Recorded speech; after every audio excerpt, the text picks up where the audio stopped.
प्रशांत किशोर कह रहे हैं कि भाई अल्लाह से डरो, बीजेपी से मत डरो।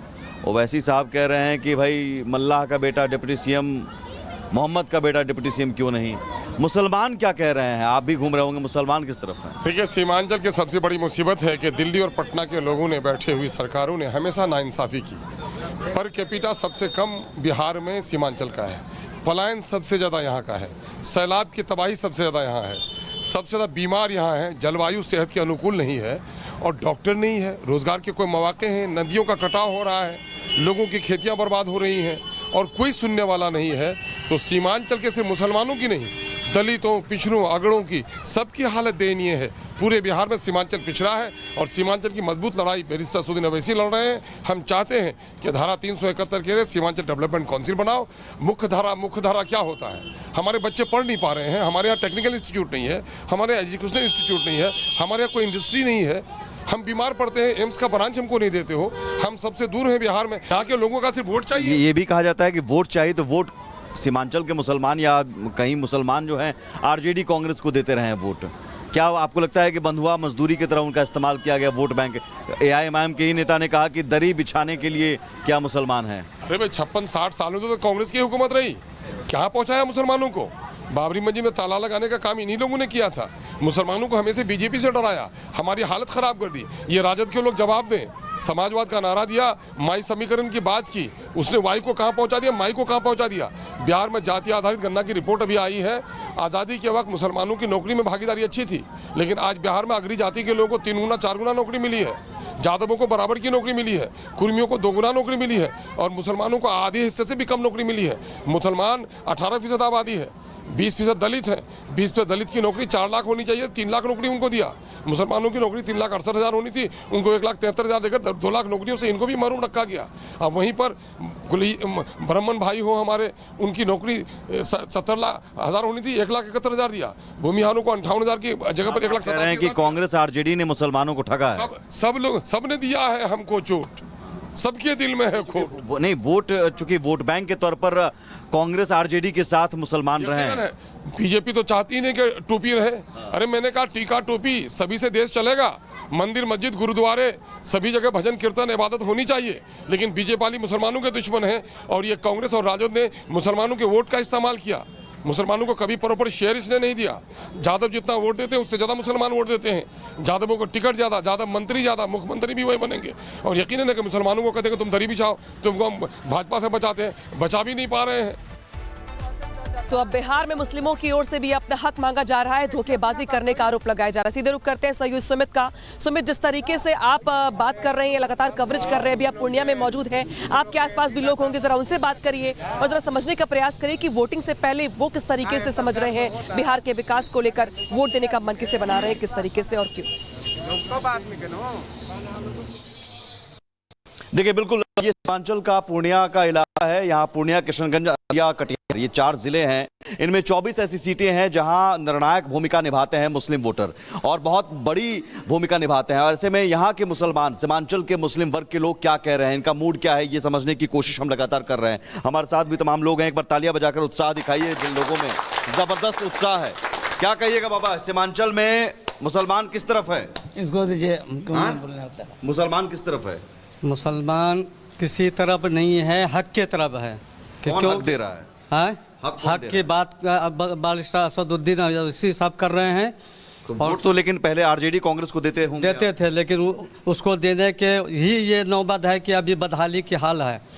हॉस्पिटल बीमार है, घुसखोरी आम है, पढ़ाई का जो है मामला ख़त्म है, हर तरफ जर्जर है। वही 50 साल से उन्हीं को आरजेडी और कांग्रेस को देते और इस बीजेपी को से डरा कर आपसे वोट लेते, एकदम डरा के। और लेकिन अब जो है बीजेपी से डरने वाले नहीं, पब्लिक खुदा से डरते हैं, ईश्वर से डरते हैं, किसी और से नहीं डरते। तो बीजेपी से अब डरने की बात, डरने की बात, बीजेपी से डर बेचा गया क्या? बीजेपी से डरो और हमें वोट दो। दूसरी बात ये बता दो कि 50 साल के अंदर 82 अब जो 82 हो गया। अब लोगों का, वोटरों का कहना है कि गरम चाहिए और नौजवान चाहिए। वो नौजवान हमारे एमआईएम के गुलाम सरवर साहब हैं। ठीक है। क्या ये मुसलमानों को सिर्फ ठगा है क्या? जी बिल्कुल, आरजेडी कांग्रेस ने जी बिल्कुल ठगा है। डरा के हम लोगों को आज ऐसी हालत हम लोगों की कर दी है न कायदे का रोड है, न पढ़ाई के नाम पे कोई स्कूल कॉलेज यूनिवर्सिटीज़ हैं। घूसखोरी आम हो चुकी है, हमारे बच्चे परेशान हैं। हम लोगों को यहाँ से नीतीश कुमार भी दावा करते हैं कि हमने मुसलमानों के साथ दिया है, मुसलमानों के लिए बहुत कुछ काम किया है। नहीं बस या उर्दू टीचरों की बहाली, ये तमाम चीजें बस ये सब बातें हैं, वो कागजों में है, ज़मीन पे कुछ नहीं दिखता है। हमें ज़मीन पे दिखना चाहिए। आरजेडी कांग्रेस को वोट, आप भी बुजुर्ग हैं, देते होंगे। हाँ देते क्या थे। वो गलती हुई? बहुत गलती है। हम लोगों को कुछ मुसलमान को कुछ भी नहीं समझता है वो। कुछ भी नहीं समझता है। मुसलमान सिर्फ उसका दरी बिछाने वाला है। उसको वोट दीजिए, वो अपना जो है राज करेगा। मुसलमान के हक में कुछ नहीं बोलेगा। मुसलमान के हक में कुछ नहीं है, क्या कहिएगा? ये तो वोट बैंक की तरह इस्तेमाल किया गया। देखिए, दरअसल बात यह है, ऐसे भी मुसलमानों को जो है ना, जो एनडीए की सरकार हो या महागठबंधन की सरकार हो, वो हमें सिर्फ वोट बैंक के तौर पर इस्तेमाल किया। ना तो हमारी भलाई की, हमारी ज़मीनों को लूटने की कोशिश की, हमारी मसाजिद को तोड़ने की कोशिश की। और ये आरजेडी वाले लोग हमको मसाजिद मकातब तोड़ने वालों से डरा डरा कर हमसे वोट लेते रहे। बीजेपी से डरा कर वो वोट लेते। अब नहीं। लेकिन अब हमारे लीडर असदुद्दीन ओवैसी साहब आ गए हैं। हमें उनके हाथों को मजबूत करना है और हमें बल मिल चुका है। सीमांचल के मुसलमान सीधे सीधे आरोप लगा रहे हैं, आरजेडी कांग्रेस ने सिर्फ वोट बैंक के तौर पर इस्तेमाल किया है मुसलमानों को। अनामिका हमारे साथ जुड़ी हुई है काराकाट से। अनामिका, बिल्कुल सुमित, आप लोगों से बात कर रहे हैं। लोग अपनी अपनी राय रखने के साथ साथ खास बात यह है कि जो मुस्लिम है सीमांचल के, वो यहाँ पर एक तरीके से ठगे जाने का आरोप लगा रहे हैं और आरोप लगा रहे हैं कि तेजस्वी यादव और कांग्रेस ने मिलकर के उनका इस्तेमाल किया है। साथ ही उनकी ओर से ये भी कहा जा रहा है कि ये लोग आई लव मोहम्मद बोलने पर कतराते हैं। क्या कुछ कह रहे हैं वो, सुनवाते हैं आपको खास बातचीत के जरिए। पूर्णिया हम पहुंचे हैं और यहाँ के मुसलमान क्या कह रहे हैं इस चुनाव में, ये समझने के लिए हमारे साथ तमाम लोग हैं। पूर्णिया का ये अमौर क्षेत्र पड़ता है और युवा भी हैं मुसलमान में, बुजुर्ग भी हैं हमारे साथ, तो हर वर्ग के लोग मौजूद हैं। ये चौक है। क्या मुसलमान सीमांचल का इस बार सोच रहा है, किस मूड में है? देखिए, मुसलमान ही नहीं बल्कि सीमांचल के लोग क्या सोच रहे हैं। सीमांचल में हर बिरादरी बैठती है, हर जाति के लोग बसते हैं, तो उन लोग क्या सोच रहा है? उन लोग, सीमांचल वालों को सरकार से मतलब नहीं है, सीमांचल वालों को हक से मतलब है। सीमांचल को कोई भी सरकार हो, राजद की हो या जदयू की हो, दोनों सरकारों ने इनको ठगा है। आप देखेंगे, आप आए होंगे सीमांचल में, 40-40 किलोमीटर पर नदी में पुल नहीं है। एक गांव की दूरी अगर 10 किलोमीटर है, उसको 40 किलोमीटर राउंडिंग लेकर के आना पड़ता है।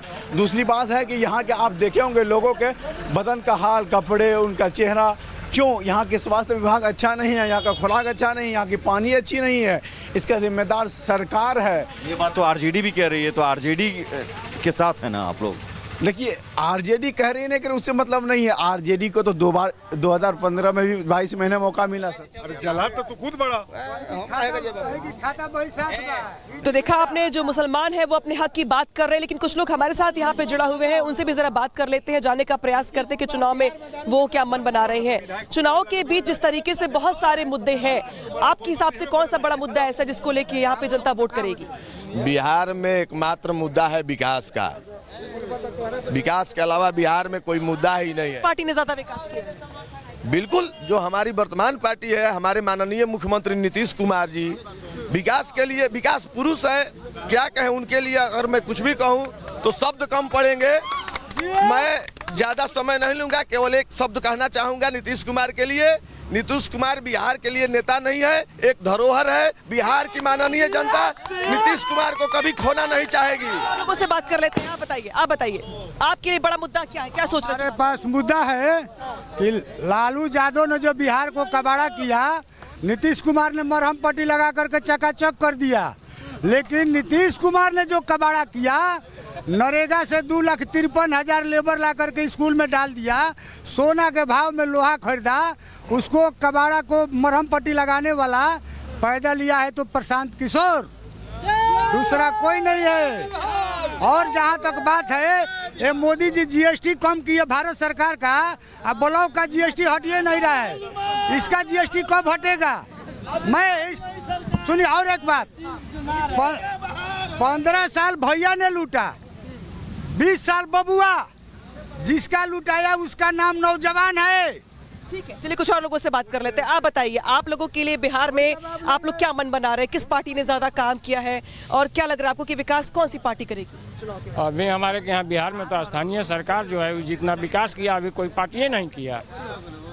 और उसके साथ ही यहाँ बहुत सारे नए नए दल बनाकर लोग आए जो जनसुराज अपने को कहते हैं। प्रशांत कुमार जी बिहार में ठेकेदारी करते थे, ठेकेदारी करके चुनाव वालों को बरकरार रहे थे, अब उनका ठेकेदारी बंद हो गया तो उन्होंने एक जनसुराज पार्टी का। हाँ, बस समय थोड़ा कम है, समय थोड़ा कम है। जी जी, ये लोग कह रहे हैं जन सुराज, ये क्या है ना कि काराकाट बाहरी नेताओं का जमावड़ा है और यहाँ पर एक जोगिंदर सिंह प्रत्याशी है जिसका कर्म भूमि है और बाकी का यहाँ लूट भूमि है। बाकी बहुत सारे लोग अपनी अपनी ओर से प्रत्याशियों के नाम, दलों के नाम ले रहे हैं, यहाँ पे अपनी राय रख रहे हैं। लेकिन इस बीच बता दें आपको कि बिहार में अगर बात की जाए तो पूर्णिया से जेडीयू प्रत्याशी लेसी सिंह ने यहाँ पे धमाकेदार इंटरव्यू दिया है और उनकी ओर से ये कहा गया है कि पूर्णिया में पप्पू यादव कोई चुनौती नहीं है। उनकी ओर से दाल में फिर से नीतीश कुमार की सरकार बनने जा रही है। एनडीए पूर्ण बहुमत के साथ एक बार फिर से बिहार में सरकार की वापसी कर रही है। क्या कुछ कहा गया उनकी ओर से, सुनवाते हैं आपको खास बातचीत में।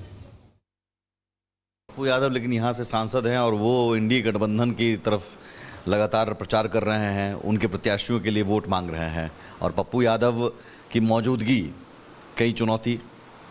देखिए, जिस गठबंधन में है वो तो उनके लिए काम करेंगे, हम लोग क्यों आशा रखेंगे कि हमारे लिए काम करें? ये तो स्वाभाविक प्रक्रिया है। तो हम लोग तो अपना काम कर रहे हैं। एनडीए का जो एनडीए सरकार की जो उपलब्धि है, हमने जो धमदाहा विधानसभा में सेवा किया है, एक एक घर से जो रिश्ता है, एक एक घर का जो समस्या का समाधान हम लोग करते हैं, लोगों के सुख में दुख में धरातल पर विकास जो किए हैं, हर तबके का, हर जाति वर्ग के लोगों का विकास किए हैं, चाहे किसी भी धर्म के मान। तो सुना आपने कि लेसी सिंह क्या कुछ कह रही है, लेकिन सीधे रुख करते हैं सहयोगी सुमित का। सुमित, आपके साथ लोग भी मौजूद है, जरा बातचीत करिए उनसे और जरा समझने का प्रयास करिए कि पूर्णिया में फिलहाल किस तरीके की लहर चल रही है चुनाव से पहले। बिल्कुल बिल्कुल, कुछ और भी लोग हमारे साथ हैं। अच्छा, पूर्णिया में पप्पू यादव भी तो हैं यहाँ पर सांसद, उनकी भी दावेदारी है, वो इंडिया गठबंधन के साथ हैं, महागठबंधन के साथ। पप्पू यादव को लेकर क्या सीमांचल का मुसलमान सोच रहा है? पप्पू यादव को वो तो मतलब समझ लीजिए, अभी जो हमारे 22वीं विधानसभा से हम लोग अभी कोशिश कर रहे हैं कि हमारा जो चेहरा हो वो गुलाम सरवर साहब हो, हम लोग उन्हीं के लिए मेहनत कर रहे हैं। पप्पू यादव से क्या मुसलमान खुश है? पप्पू यादव से? पप्पू यादव से तो कोई खुश नहीं है। पप्पू यादव से कोई खुश नहीं है। पप्पू यादव भी यहाँ पर चुनाव प्रचार, उसका असर नहीं पड़ेगा, उसका पूर्णिया लोकसभा क्षेत्र है, लेकिन हम लोग बैसी में हैं, हम लोग घिसा पिटावा कैंडिडेट नहीं देखना चाहते हैं। 6 बार का कैंडिडेट है और बुरा हो गए हैं, इसलिए हम लोग नया कैंडिडेट को मौका देना चाहते हैं। उसको तो पहले भी 2020 में भी बैठाया गया था, लेकिन उसको जबरदस्ती फिर लाया गया मैदान पर। वैसे कैंडिडेट का हम लोग बहिष्कार करते हैं। सीमांचल का मुसलमान आरजेडी, कांग्रेस या बीजेपी, किसी पर भरोसा नहीं है? किसी पर भरोसा ही नहीं है। किसने हमेशा ठगने का काम किया है मुसलमानों को, आरजेडी और बीजेपी वालों ने, और ठग करके डरा करके इन लोगों को बीजेपी से डरा जी, बीजेपी से डरा कर। सीमांचल के मुसलमानों का क्या कहना है, ये आपने सुना।